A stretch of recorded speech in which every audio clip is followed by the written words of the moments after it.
I'm the 8th generation entrepreneur. It was only when I went to the US for the first time in 2006 for my summer school at Harvard. I saw the world is completely different. They were exploiting these terms, and we're like, at this point, we're like, I don't want to call myself natural because it means nothing. I will work with you if I want to work with you. Okay, like really, it was like, another learning curve for me.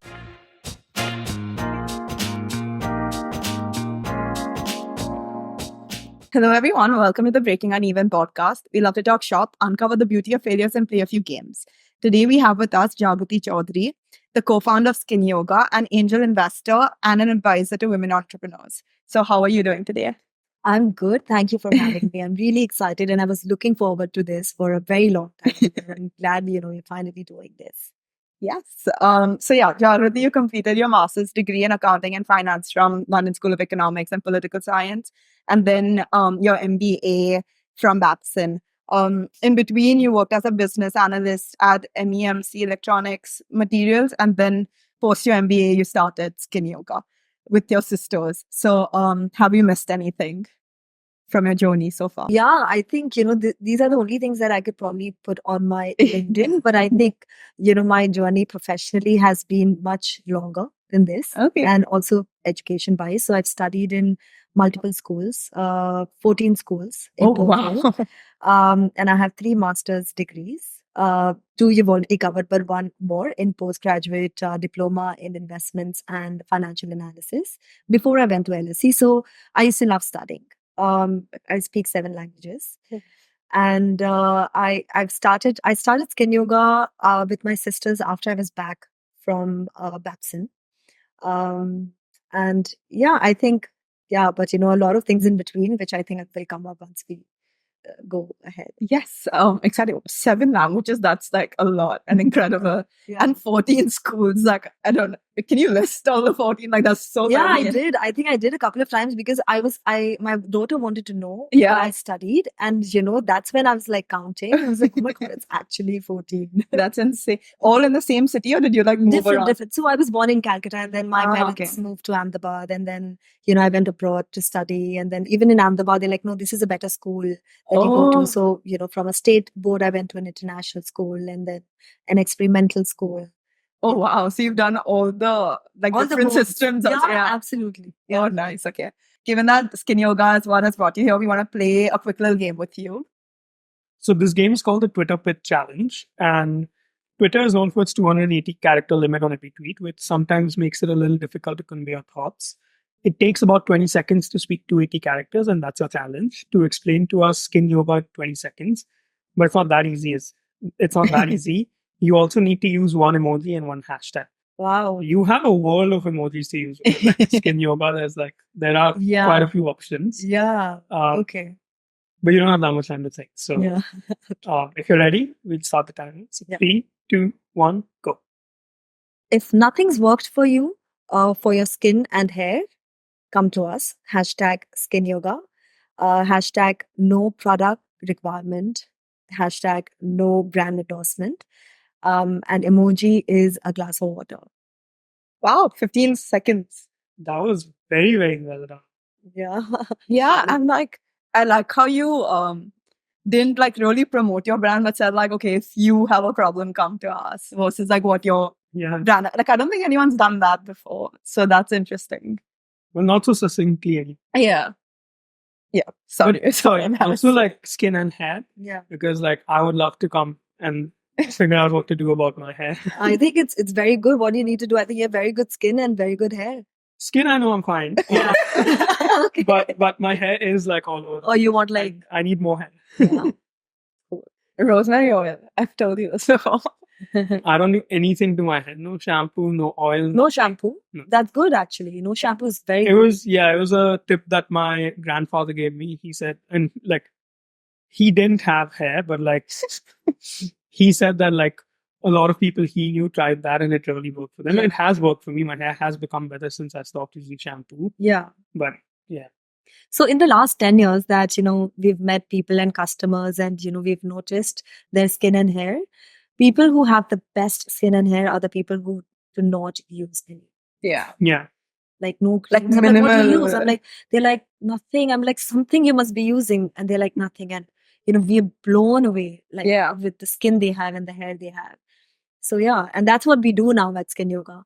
Teach people how to get off oil products.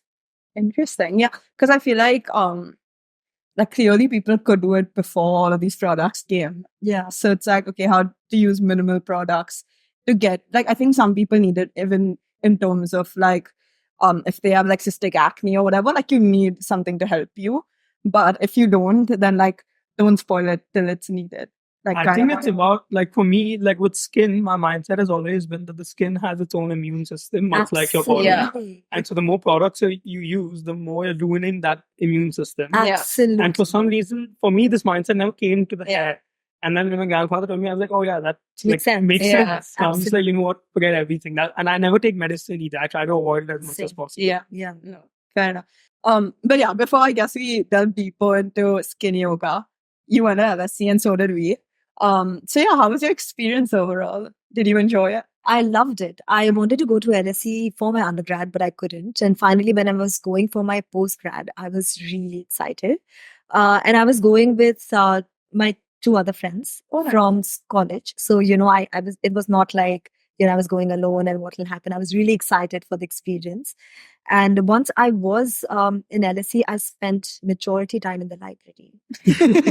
The infamous library. Yeah, because I'm like, oh my God, there's so many books here. And I'm going to read all of them and, see what's in there, but I don't have enough time. And, so I was really studying and reading and learning. And, at LSE, my mindset was to go deep into concepts. Why do we say this? Who said this? And, all the empirical evidences that they ask us to mug up. So at that point, I was like, why are we like just learning this? This is what we do in India. But now, reflecting on it, I think that's such a big asset that adds to your research process. So I loved it. I think we use the library very differently. It was more of a social scene for us in between lectures. I barely used the library. I think, in the first year, like we had a lot of lectures in like the same day, but it was like there were breaks in between. Yeah. So we would just go to the library and like LSE Life. Was that there? Like I don't know whether it just started when we went or whether it was like before, because it seems... Okay, never mind. When you enter in the ground floor. The lollipop? Yeah. Yeah. That I think it's LSE Life. I don't. No, I don't know. It wasn't there. Okay, yeah. So they used to get like it's where you can speak. Okay. So like Because in the library, like silent zone. Yeah. So the silent zone, the one that I think I used to use the most was on the 4th floor. But then like when we used to just chill and stuff like that, we used to go to like that, and they used to give us like lollipops. So that was the memory. That's what I remember. But yeah, so then that was already your second master's. Yeah. And then you went to do your MBA from Babson, and that was more in entrepreneurship versus your previous masters were more in like finance and accounting. So did you go with the intention to study entrepreneurship because you wanted to start something of your own, or did you go there, enjoyed it, and then started something? Like did the idea of starting something come before or after? So I always wanted to start something. I come from a business family. I'm the 8th generation entrepreneur. 8th generation entrepreneur. So, you know, like 8 generations also doing that. So I've always heard stories from my dad, my grandfather. Only seen that kind of, setting at home and, conversations at home. So from a very young age, I knew that I was gonna be a businesswoman. But I never thought, when will that happen? But for me, there was no other option. Like I had to start a business and I was just waiting when that will happen. So when I went to LSE, while I was doing all these theoretical courses on statistics and economics and, things like that, I also took a course which was called Open Innovation, which was a part of the entrepreneurship department. It was very new then in 2008. But I was very intrigued and I would look forward to that class, more than any other class. And it was just like a very philosophical lecture, when you compare it with other electives that we had. But I really enjoyed it. And I knew that once you study entrepreneurship, it could be very different from what you've seen back home. So that's something that I did. Once I came back from LSE, I I worked in MEMC, which was a solar company, in Chennai for a bit. I was reporting directly to the managing director, Pashupati Gopalan, and I'm still in touch with him. And he was my first boss, and I look up to him in a lot of ways. So I learned a lot of things of how companies are done. Yeah. Because coming from a Marwari business family, we have always seen that, one person does everything. There's no delegation, Yeah. things like that. So, when I went to work for a company, it really opened my eyes on how a boss should be, how people add value to a company. So that's what happened then. But then I knew that I wasn't going to be working for somebody, because even there I was working for 18 hours a day. Yeah. And I couldn't help it, but I couldn't just leave the office, and that's when, my boss said, you know what, please start something of your own. You're not meant for this. That's like very rare for a boss to come and And tell I'm you. like, oh my God, really? Like, am I not doing a good enough job? And he was like, no, my wife does it, and you have it in you, and you should pursue something. You're doing too good a job to like. Yeah, maybe like you're not working an employee. Yeah. You at one point you've burned You out. just saw the ownership in you. Yeah. Like, if you have that kind of ownership, then an employee life is not for you. Because Yeah, you will exactly. as you said, Yeah. face a burnout. And then when you have that level of ownership, you need to feel the benefit of it directly, or the loss of it directly. And Yeah. that happens in entrepreneurship. Yes. So, that's how it happened. And once I came back, I didn't know where I was going to settle down.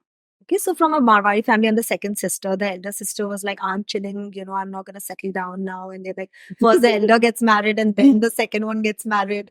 So I was like, oh my God, now what do I do? Like, should I set up my business in Ahmedabad, in Calcutta? What if I get married in some other city? Let's wait. Okay, so that was the mentality at that time. And I was like, Didi, please get married. I started introducing her to my friends, and my friends who were introducing me to other guys, like, wait, not right now. It's my sister's turn. And she would keep rejecting, like, oh my God, this time, no way. So she lived in the UK for 7-8 years. She studied there and things like that. And my dad called her back that, beta, now time to get married. Yeah. Okay. And she, like, she just had to, but she was so upset. When you come back from LSE, I'm sure you're still coping up with the life in India and the mentality in India. Yeah. Kind of, yeah. The first 2-3 months She are very said, yeah, kind of. Yeah, just now she told me she's doing something at the bank. It's going to happen in 7 working days. I said, nothing happens in 7 working days. And she's like, I hate that. So she's not yet used to that. Yeah, exactly. And things like that. So once she came back, my dad's like, nahi, tumko Marwari ladka se hi shaadi karna hai. Not that she had anybody in mind. Yeah. But she was seeing guys from Calcutta, which is like poles apart from your life in the UK and in Calcutta. Definitely. Yeah. And she was not like, going past the first meeting or even scanning the biodata. And my parents have 3 girls, with the Marwari mentality, ki ek ke baad ek, we have to get done. They're all marriageable age. And I was like, Papa, I'm done. I can't just keep waiting. So I'm like, going to study because that's what I like to do. Yeah. So I applied to Babson College. That was the only college I applied to for my MBA in entrepreneurship. So I was so excited because after my master's in LSE, I called my mom. I said, Mom, I think I'm going to apply for a PhD. If I do that, please pull me out and don't let me do it. Because I knew I was like OCD and I was going to keep studying. But I enjoyed it and I loved it anyway. So that's how I went to Babson. Absolutely. And, that's such a funny story. Like the way it's like you there. Yeah, so I went to Babson and Babson was the best year of my life till date. I mean, I have so much love for that school, what it has taught me, what it has made me, and the people I met, the mindset I developed there. It's beyond anything else. So for me, that was like, oh my God, I just came here just to like have fun because at NSC I was only studying and now I realize that at NSC I wasted my, year to have fun with friends and go out and hang out. So this is where I'm going to have fun. Sorry, but quick question. Did you ever feel, apart from the studying, did you ever feel that connection with the college itself at LSE? So for LSE, I was more of a student there. I went there with a student mentality that I want to learn, not grow. There's a difference when you want to learn and grow. So I was not ready to grow when I was at LSE. I was just there to learn. So in terms of connect, I was very proud to be at LSE, but it was never a place where, Like I would respect LSE, but Mm. not love it. Yeah, You know what I mean? exactly. Yeah. Exactly. Like even today, when someone asks me where I went, Yeah. I'm proud to say I went to LSE. Yeah. But beyond that, I don't really care. Like, Yeah. you do, you Yeah. do. But I'm saying for me also, I was able to build that, like, this is my alma mater kind of Yeah. vibe Yeah. with LSE. Yeah. But sorry, I just want to circle back to your the fact that you're an 8th generation entrepreneur. So if you don't mind me asking, has your family's business historically been like manufacturing, or is it like services? What kind of sector is it in? So my great grandfather, he started with trading. So that was, I think, in 1800s sometime. So he started with trading. After that, we've been in all sorts of businesses, manufacturing, trading, construction, everything. Less of services, but more of like, trading and manufacturing. So fair enough. Like in the Marwari terms, that is dhanda, right? Like real dhanda. Yeah. And much like, so my father is a 1st generation entrepreneur, and he has always maintained that dhanda is dhanda. And like, all these, fintech and all of these are just, these are ideas. Absolutely. It's like, it's not dhanda. Yeah. And which is why then coming to the idea of like skin yoga, right? And of course, the world today, anyone who's an entrepreneur today is looking well beyond the classic dhanda of, being a trader or being a manufacturer. So what is it, given your history of studying, which is entrepreneurship, finance, accounting and finance, like you were primed to go into dhanda. But what made you come towards something like skin yoga? Was that like a personal journey to it, or Yeah. So once we moved to Ahmedabad, we started living on a farm, which was a 40,000 square yard area where we grew our crops, flowers for crop rotation. We grew our own vegetables and fruits. So, that's the kind of life we lived for 10 to 14 years, our formative years. Wow. Okay. Gujarat. Okay. And for us, that was normal because we thought everybody does this. They don't go. We never knew that there's a shop where you buy vegetables.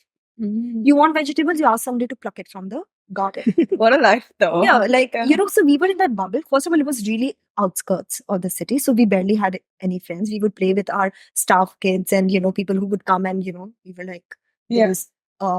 Luckily, we were 4. So it was a party anytime. But yeah, so, that was a life that I grew up with milk that came from the cows directly. So if something would happen, we would walk on the grass for better eyesight. Not use makeup because it's not good. Because we didn't have access to anything else. And it was only later when we moved abroad to study. After a point, my parents were like, you should go travel, see the world. So in that way, they were very progressive in terms of giving us the option to go and explore the world. It was only when I went to the US for the first time in 2006 for my summer school at Harvard, I saw the world is completely different. Yeah, would have been like a culture shock. It was a cultural shock. I came from Gujarat where we barely spoke any English. Okay, so every time we go to Calcutta, our extended family were like, my dad, his pet name is Pappu. It's like, Pappu bhaiya, आपके बच्चे तो English नहीं बोलते हैं, इनकी शादी कैसे होगी? We were at that stage, really. So, but that was the time in Gujarat where everybody was anyways doing business. They didn't care how you speak, what you speak. You make money, you are the king. Okay, but anyway, so when I went to US to study, I was like, oh my God, this is, the world is different. You have CVS, people are buying left, right, center creams. What are creams? There are 10 different oils, things like that. And being a girl, you want to dress up and make up. Like there's so many options. What is the world doing? So that was a starting point for us to think that, okay, people are doing things differently when it comes to skincare and hair care. At Babson, when I was ready to start something big of my own, I wanted to, first of all, cater to women because I understood them better. Also, it was easier to sell to women than to men. You can package anything pretty and sell to women. And secondly, because my background was in Ayurveda, naturopathy, yoga, in terms of my own experience, I wanted to bottle that and bring it to the West. So I was like, so that's when I came back. We started formulating products from our own experience and with the lab. and we started directly exporting to 29 countries. Oh wow. Because we're like, India mein kaun kharidega unka to dadi. Yeah. They must be telling themselves, West is Ghar where pe hi this- karo, like Yeah, and also the costing was way higher than what we were getting here that time for the the brands that we had that time. There were hardly any premium brands in India. So we started exporting to different countries, and that's how we started. That's really cool. And I mean, there's a large export market in general out of India. But for me personally, like obviously you heard about textiles, you heard about completely blanking right now, but there's like a lot of general industries that coffee, coffee is there. There's textiles, cotton, cotton is, rice, but that's part of textiles. Yeah. Rice is India's largest, one of our largest exports, which is also India's largest virtual water exports. Is a fun fact. I didn't know that. Like I wouldn't have thought that skincare, because in the West, what I would expect is like, for example, the EU guidelines, etc., are so difficult to adhere to, and like I know this is true for like seafood and everything, but I don't know if it's then skincare where they have like your factory needs to have an EU certification in India for you to export that. So how did you navigate these like regulatory challenges and like customs, export, all of those things? There's a lot to it. Yeah. So after Babson, we were like, we're just starting. We will learn it on the go. So we just started with the basic certificates that we needed from here. And as and when we started talking to people, buyers, they're like, this is what we required. We started getting those. Now, the advantage for us was because our products were so simply made with such pure ingredients, we never faced a challenge with something that was not accepted in any country. Now, as you rightly said, EU is the toughest, area to sell your products in when it comes to food, skincare, the FDA, things like that. And we got through there also very easily and seamlessly. It was costly, obviously, but that's a part of business. But we got through there. We did the US FDA easily, and it was easy process for us. But we did it on the go. We didn't like first let's get it and then we'll speak to yeah. I'm glad you did that, because I was looking at something in skincare and things like that, and similar in terms of like exporting. And then like because of like so many like I guess regulatory issues and things like that, I'm like, will it even like reach the country I wanted to reach? Like what is happening? So I mean like that idea is currently dormant. We will get back to it maybe in the future. But yeah, speaking and like this is now given that like I mean the idea also crossed my mind now over the last few years is because Ayurveda and like natural products and things like that are more accepted in the West, and like they want like that natural skincare things like that versus what they were previously getting, which is more like everyone cares more about like paraben free and things like that. But like you started SkinYoga 10 years ago when like things like this weren't that prevalent. Not at all. So how is navigating that aspect, and like what what motivated you to start something like this and start something like this with your sisters? So going back, my elder sister, she decided to study designing. Okay. So she went to Central St. Martin's. And when she took that call for her undergrad, my dad showed her the billboard on the road and said that you want to be a painter like this? You're studying designing, So, but she ended up working with a lot of big brands and things like that. And my younger sister, she decided that she wanted to be a photographer, which was again very happy for my dad. So you're the only one that went like the more traditional route. Like I was like, okay, one year. Luckily, I was the one who really wanted to be in business. Not that I had to for my dad. But they really, taught us everything and said that, do whatever you want. That was, I think, their mistake. If they really wanted everybody to be in business, right? Because then everybody went on to choose what they wanted. So this is what happened. And once we came back, and we are like almost the same age. So when we got back from our education, we were at home and we were like, we don't want to be in dad's business. We want to do something of our own. The option was always open. In my dad's head, we are like, you don't need to do anything. You're going to get married to a good family and you're sorted for life. Okay. But that's not how we thought it. We knew that we had our own mind, and we never going to be in a situation where, the guy will tell us this is what you will do because you don't have like there's no stability. financial independence. Yeah. So as girls, we were very sure, and we've always seen our mom work. So she's always worked in my dad's business since the very beginning. So we never we didn't understand how can we be a housewife. Yeah. You know? fair. So when we came back, I sat with my sisters and said look, we're gonna do this business, together. And we brainstormed a little bit, and this was very easy. They understood, yeah. My elder sister was anyways calling for oil from the place of origin to use on herself. She was really into application and taking care of her skin and hair more than I ever did. And my younger sister was designing and quite a one who really contributed to the brand that we built over the years. So the our expertise really fell well together, and that's how we started. Just making from the logo, designing the logo ourselves to reaching out to the PR. That time we didn't have this PR agencies. And stuff like that. So, so we just started one product after the other and releasing a range. Very interesting. And you had the full team in house. You had a designer. Yeah. You were the business person. And then once the products are ready, you had the photographer to beautify it all. So yes, absolutely. That's, in a way, really lucky because everyone, you didn't have to hire externally at all. Because that's true. We saved a lot on the initial cost. Yeah. Speaking about this, can you elaborate a little bit more on combining the Ayurvedic practices and even modern technology to how you're building your products? So when we started, natural had some meaning. Yeah. Ayurveda had some meaning. Now it's all bullshit. So I can say that, but really, it's just a word that you use. Yeah. Paraben free, sulfate free. Some other new free will come tomorrow. I'm telling you now, and the brands will just keep building on that. Jump on it and make it. Honestly, nothing of that matters. Today you're okay, these are sulfate free. We also do that. We make products which say sulfate free because the label requires it, so the customer looks at it for the second time, right?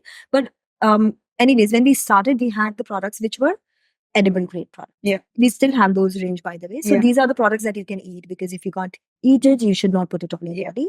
So we started with that, but that was a tagline and every brand started using it, even when the products were complete BS. Oh, okay. And that was starting to worry us, that how is it that even allowed?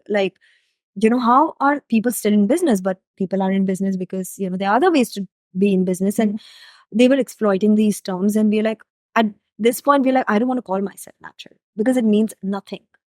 Because what happened is different countries started putting okay, if you are 10% natural in your ingredients, you can call yourself natural.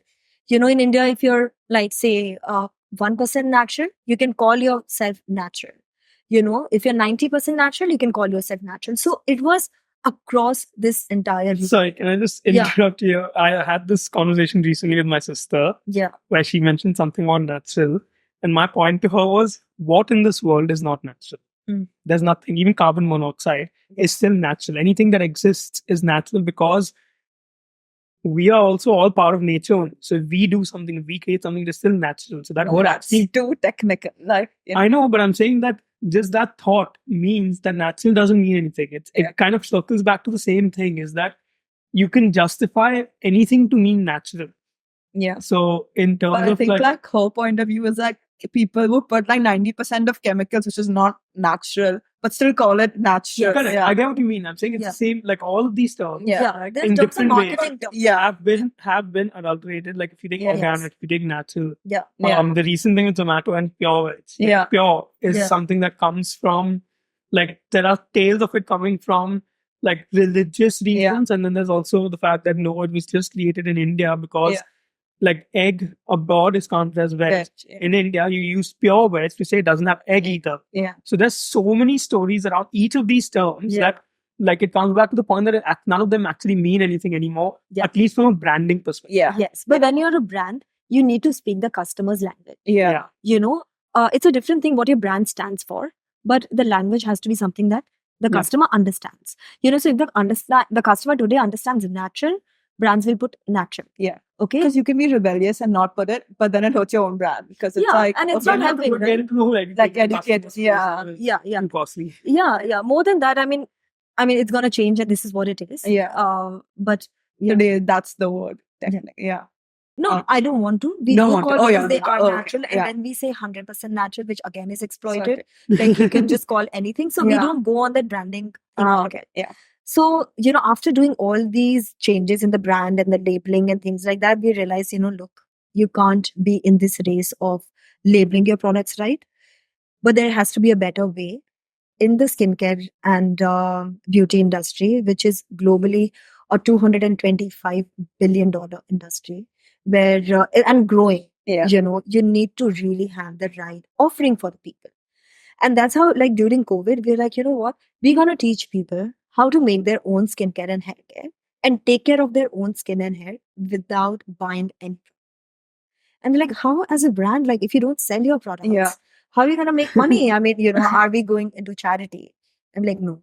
But we're gonna design programs where in 14 days they can cure their cystic acne without a medicine, without any cream or anything, just by living the right way and just by spending 10 minutes. Because we don't want you to turn into a monk, Yeah. but do just the right things that will help you improve your skin or hair. So that's what we started doing. And since then, we are like, okay, how will a customer trust a brand? If you come to me like, okay, I have this hair issue, I'm like, you know what, SkinYoga hair oil, it's gonna really be helpful. Go for it. As a customer, you're like, okay, just another brand. Yeah. Sell me. And Correct. whereas you come to me and you say that, and I tell you, look, I'm gonna teach you how you can grow your own hair at home. You don't have to buy my products. You'll be like, okay, now I'm listening. Yeah. So that's how we started building confidence with our customers. And once they do the program and they see the changes and improvement, they automatically become your customer for life. Yeah. So this is something that we are currently working on, and it's working very well for us. And we love it because our customer repeat is over 50%. Very difficult for a brand in this Yeah. industry. And this is the way we want to go. Yeah. Because now I feel like our brand is truly living its purpose, of making the world chemical free and natural in true sense. So I totally get what you mean, because I know that. So every now and then I get my haircut from different places, just depending on availability. And then one barber will tell me, no, you should do this to your hair. Another will tell me, no, you should do this to your hair. He tells me, no, don't do anything to your hair. Yeah. And I have no clue who to believe. One's trying to sell me L'Oreal, one's trying to sell me Exactly. the one with. It's all commission based, I think. I have no clue. Like, I'm sure there's some business angle to it, and that's why I don't look at it at all. Yeah.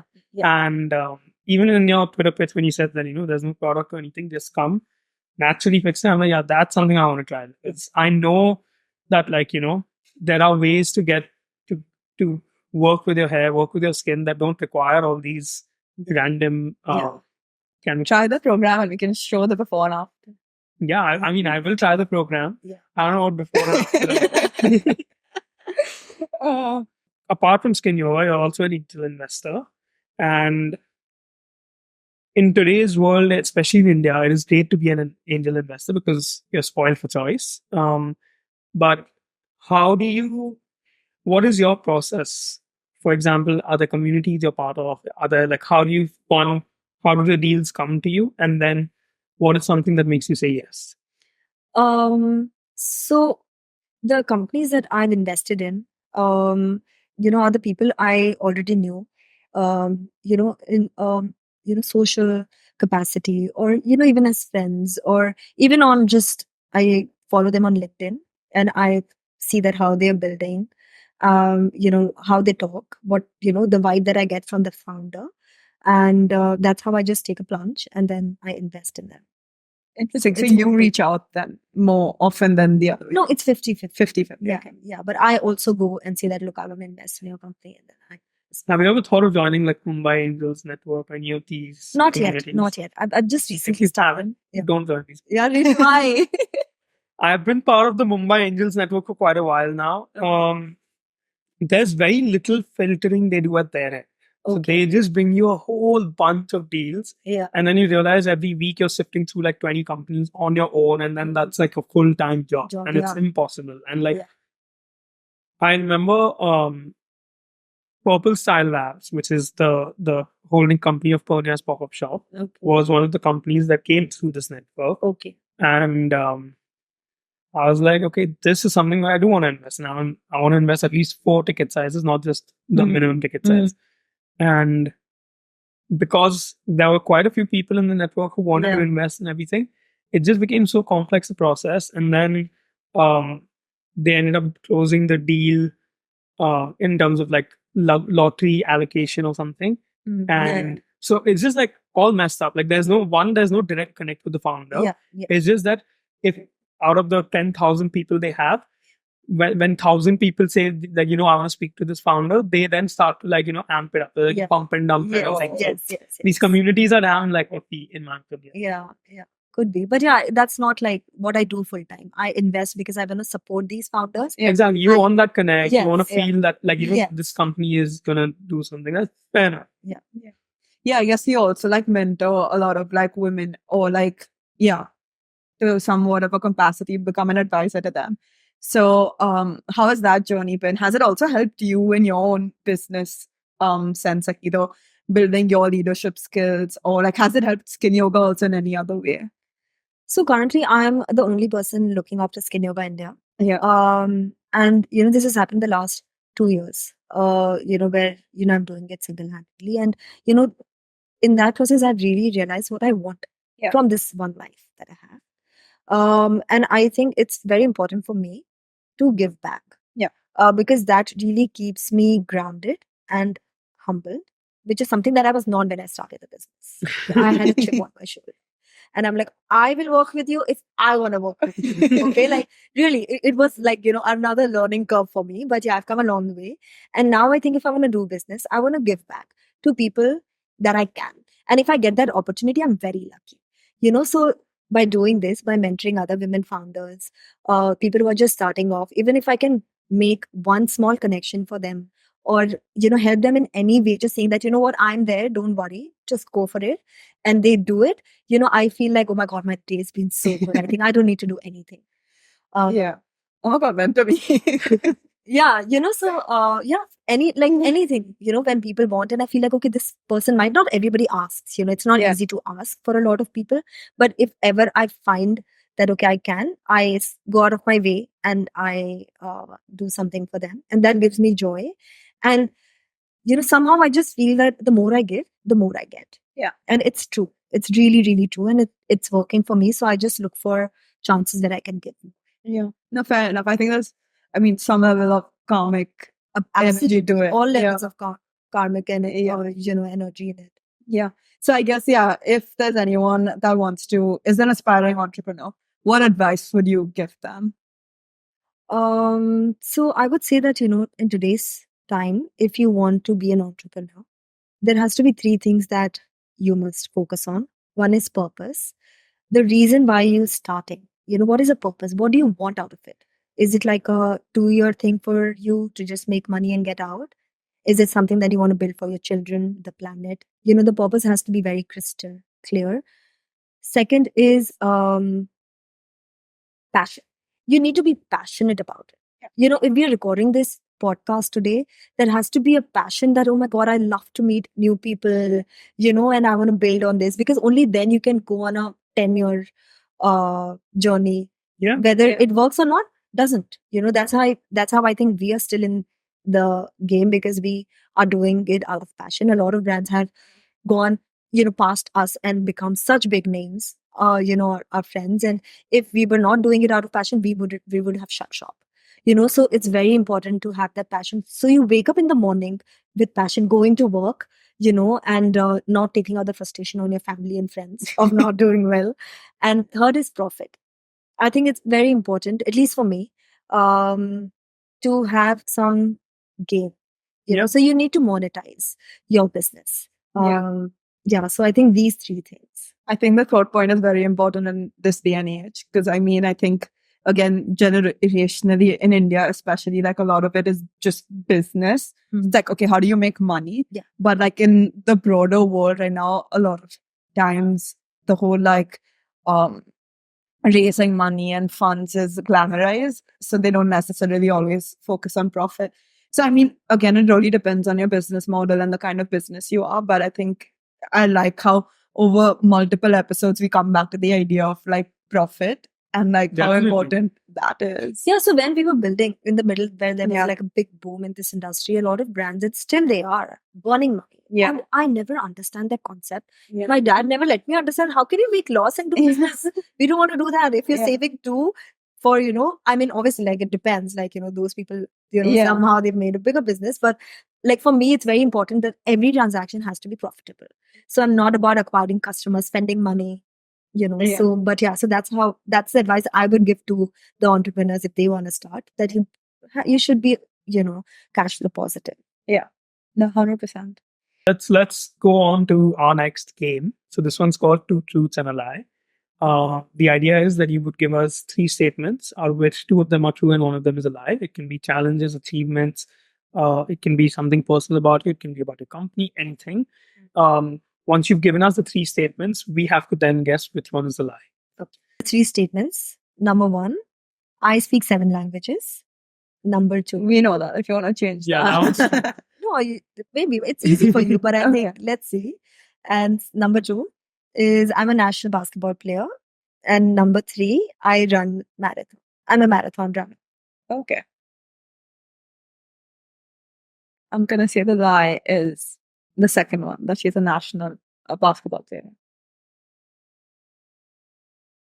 You have the option of basketball or marathon. I know. I was going to go with marathon for the sake Okay. of difference. Yeah, I think you're right. Oh, okay. Yeah. You play basketball. Yeah, I was the captain of my team. Damn, I okay. played basketball for 10 years.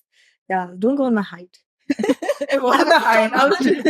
I was just like, I haven't heard that much of basketball in India as much. Like, I don't know. Maybe I'm wrong. I'm not the best at Yeah, sports. so I'm not a marathon. Oh, okay. Damn.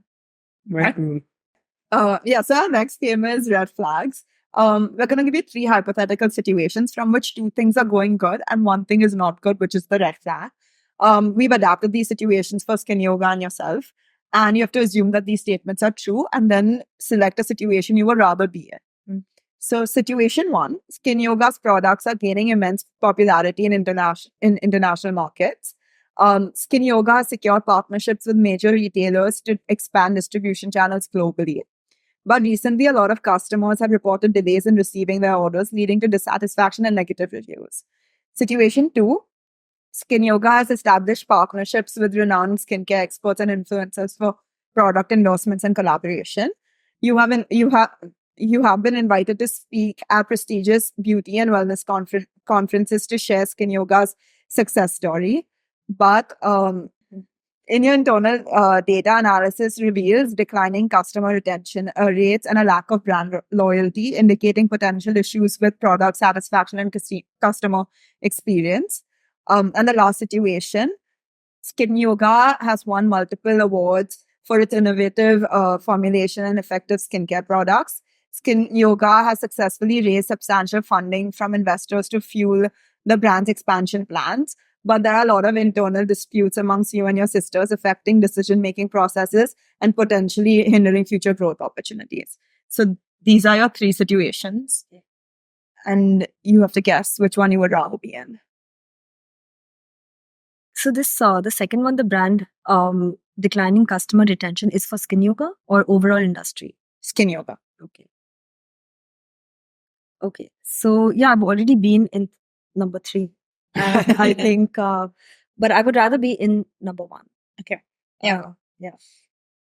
Yeah. So that's the products gain popularity. Yeah, but we're not able to fulfill the orders. Yeah, That's fine. That's fine. I think out of the 3 really horrible options that you get, the first one is something I'd rather be in. Okay. So it's not about the product didn't do well or we had some formulation. Yeah. It's just that It's a logistics issue. Yeah. It's a How was it? logistics issue. Yeah. So that can be solved. Something too. is So I think it's a short very good place to be in. Yeah. Fair.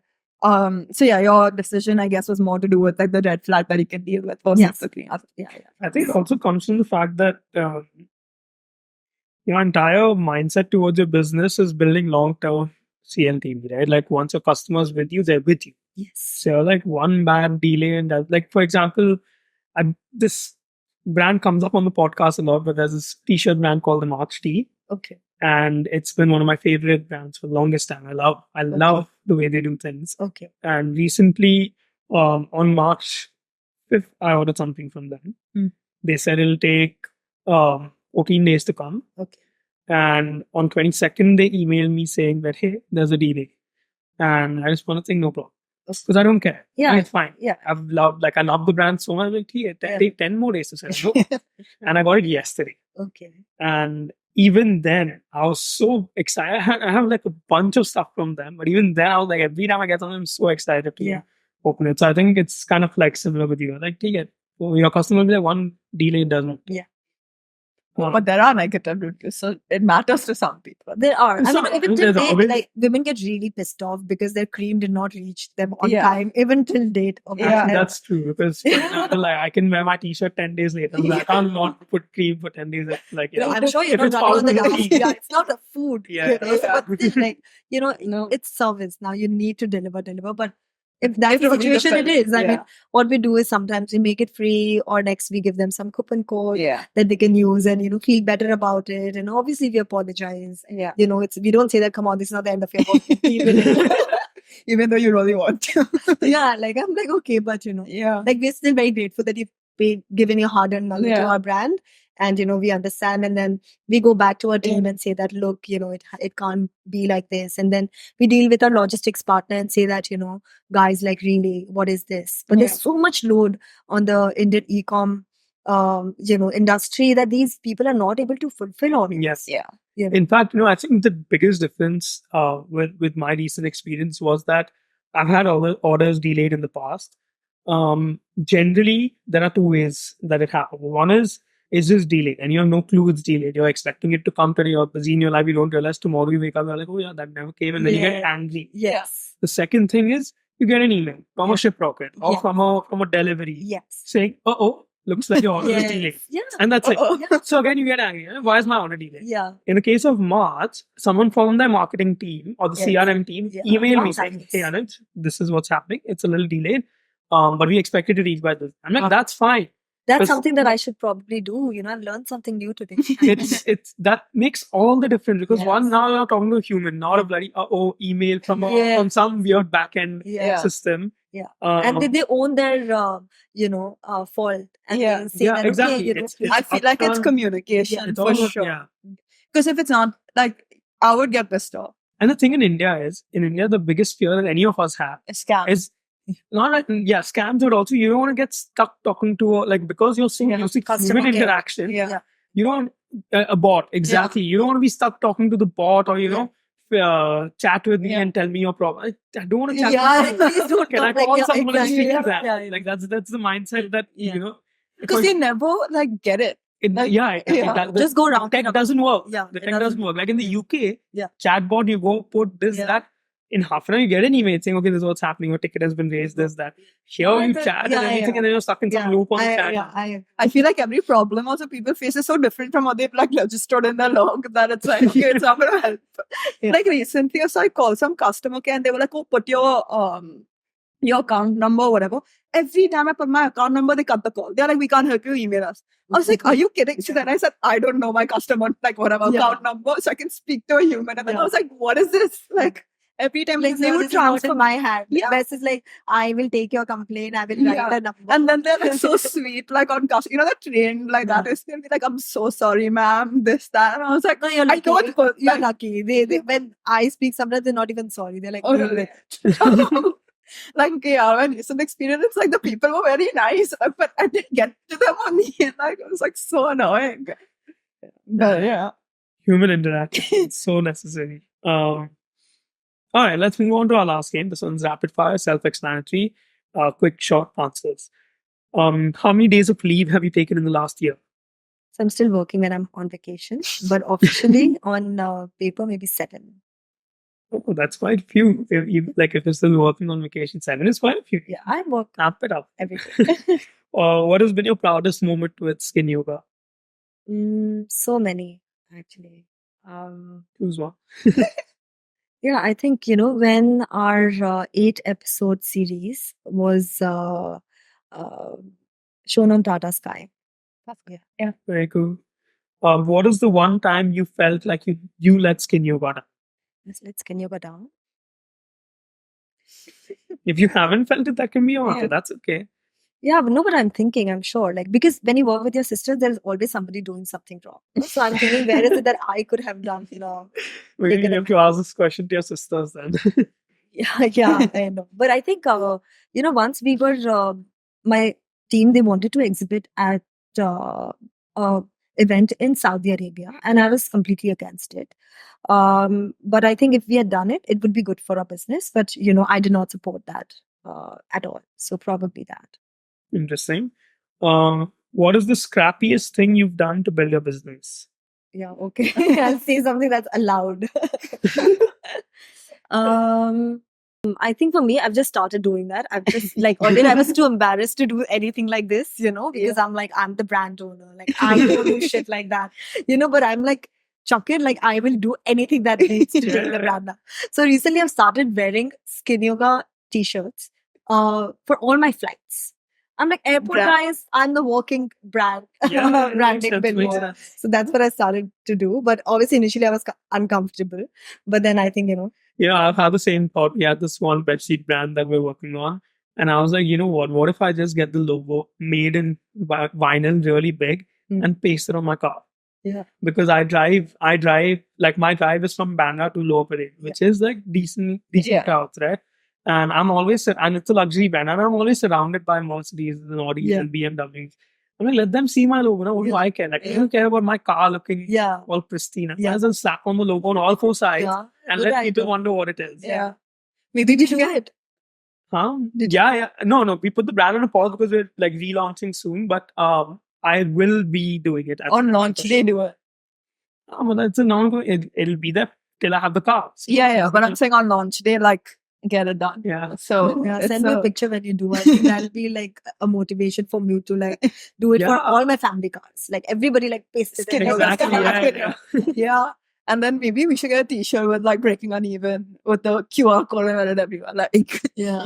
Imagine people coming, to scan that QR code. When you were featured in Forbes, what was your single emotion? Nothing. Nothing? Yeah. What? Because that was not most of our features are not paid, but this feature was something that was done on a barter basis, that they would do it if we give them XYZ, and that's how it happened. So it didn't really mean anything. I know it's a big name and it's like, oh, you're in Forbes, but it's not real. So I'm in real sense, I'm still not on Forbes. That's what I like to believe. Interesting that you claim it also so openly. Yeah. I mean, you could get your brand on Forbes. I can connect you with people who put it on. No, I know, but I'm saying that like a lot of people might not admit to that. Yeah, won't admit to it. Even if they, let's say, do a barter deal and get on to Forbes, they won't admit to it because for them, they obviously want to claim that, it's organic. Okay. Yeah.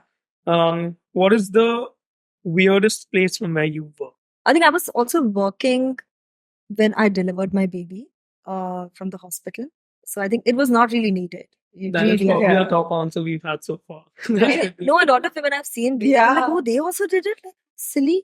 Like, I was like, this could have waited, this email could have waited. I should have been with my baby, for example. Yeah. We had, have you watched Bad Boy Billionaire? No. It's a Netflix show, and we have the producer of, like, she owns a production house that produced the show. And she was saying that she was working on another documentary while she was delivering she had twins. So while she was delivering her twins, she was speaking to like the doctor to connect her with someone in relation to her like this. And at her start, I was like, I don't know how she did it. Like twins and like still thinking of business. Yeah, I know. What was your biggest sacrifice to make SkinYoga possible? I think a lot of fun times, since, started SkinYoga, since the very beginning, I have worked 16 to 17 hours a day till date, sometimes an all-nighter. And I think, in the process, like there've been a lot of burnouts as well, but, just to keep going and, prioritizing SkinYoga over other things, I think, probably in hindsight, I would say it didn't make sense. If I would do it differently, I would probably balance it out. Fair.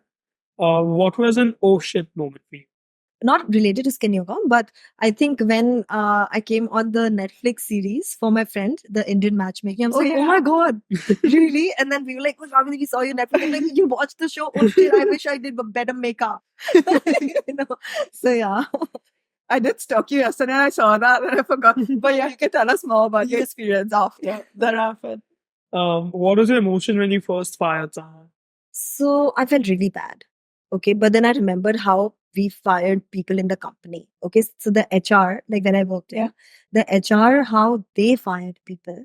And they were just so cold hearted. Yeah. They said, okay, you're out, And I tried to do that, but I felt so like scared, Yeah. so and like so bad for that person.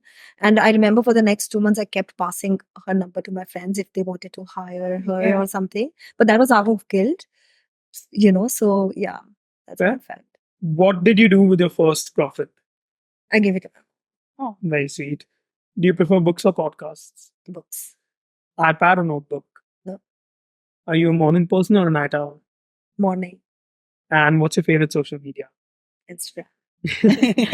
Cool. So that concludes the rapid fire segment, bringing us almost to the end of our conversation. I guess before we go to the question, yeah, like your experience on Indian matchmaking. So Is it scripted? No, it's not scripted. Okay. So it was for my friend Pradeep. Yeah. He was single at that point when we shot the first season. Yeah. And he's like, guys, like, they want my friends to be in one of the scenes, Yeah. just casual conversation. I was 8 months pregnant. I said, I don't want to go. Okay. And then he was like, please come. I have only 4 or 5 people. Yeah. You guys are one of them. And my husband and Pradyum, they're childhood friends. Okay. And like, Yeah. Pradeep and I are very good friends, and we're like, okay, just do it. And I wore something white and I put a red lipstick. I'm like, I'm good to go.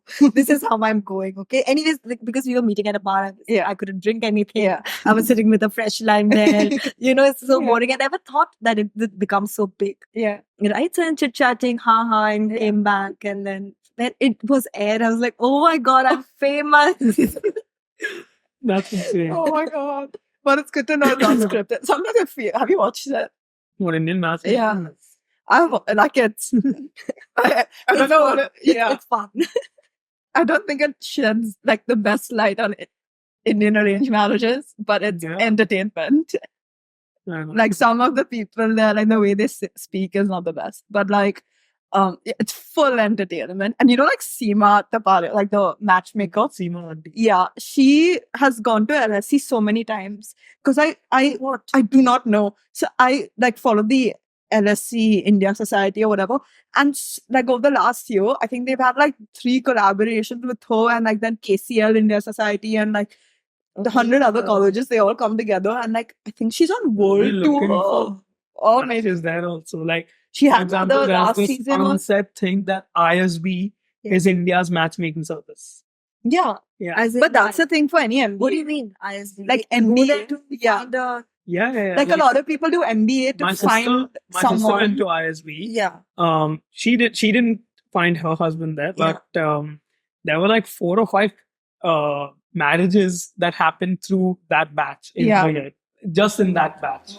Because I mean, even I heard this like in the last 3-4 years, so I didn't know this like forever. But it's like people go because you end up going to like the best universities, and they've already done the filter process for you. Like you already know that they're smart, that they like are from a certain background, something. Yeah. So like you're more likely to find someone that will connect with you.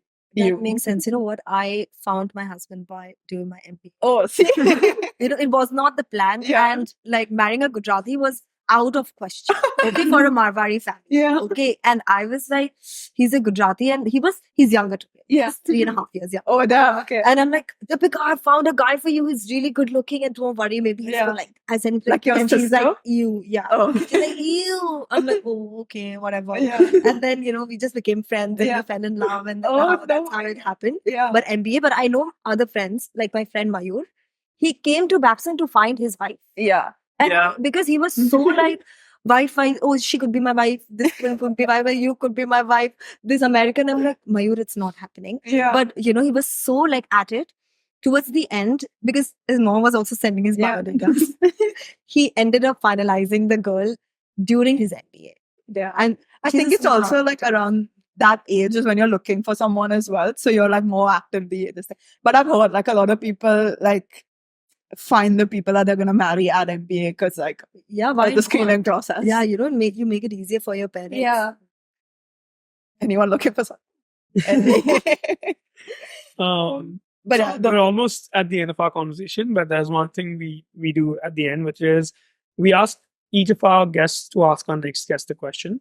So we will, now show me the questions. we had we had two guests previously. Okay. So there's two questions for you. We'll go one by one. What's the one thing that has nothing to do with your product, but that inspires your product the most?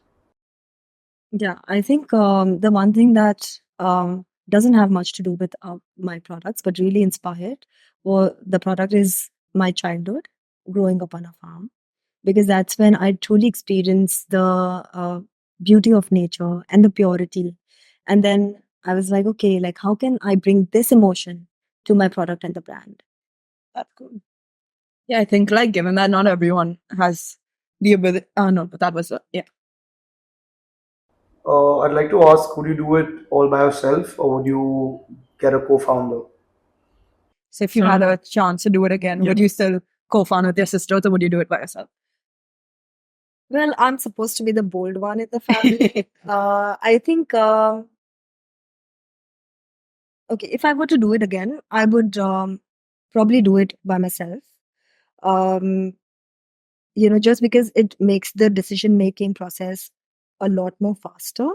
But, this is the other side. I mean, everything has its pros and cons. Yeah. When we were doing very well or when something went wrong, I could always just go to my sisters and they could come to us and we could share that ups or down together.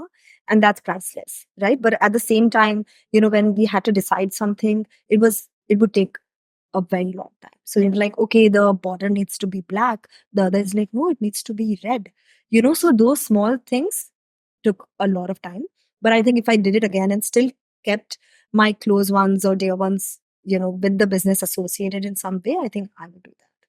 Yeah, I completely understand that because like over the last few weeks, I've been debating the idea of like whether to start something with a friend or with someone I know or do it on my own. And I think like I understand that decision-making idea of it. Like it makes things so much easier. And I would believe that I'm like a difficult person to work with because I like things a certain way and like I'm particular about it. So I feel like sometimes don't not. That's the only time. But I'm so happy you know me. Wow. Like, yeah, I know I'm self-aware, but but like yeah, I understand that. So I'm like, okay, like it might be easier to do it on my own, but like the difficulty then sometimes comes like, oh, you don't have anyone to do the back and forth with. Like when you're starting just by yourself, it's like all the debates are with myself. Like no one's challenging it or anything else. So like yeah, there is the pro and con on both sides. Yeah. But I think it really depends on the kind of person you are. Because I then came to terms with that I want to do it on my own. Yeah. And I feel like that just suits my personality a little bit better than this thing. But there might be someone where like working with someone just works 10x better than doing it on your own. Yeah, but you hire people. You make a team. Yeah. And then, they don't have equity in your business, but at least if you hire the right person with the right passion, you still have the support. For sure. Yeah. But yeah, that concludes our episode. It's been a pleasure to learn the whole like journey. And I'm still shocked at the 7 languages and 14 schools. I don't know how you did that. And living on a farm. Like it's like that was a lot of your story in general is very entertaining. Yeah. So thank you for bringing it to the podcast. And thank you for giving us the time as well. Yeah, thank you for having me. And it was so nice to chat with you both and, share with my journey. And, I wish you all the best. Thank you. I'm really excited. Thank you. Cool.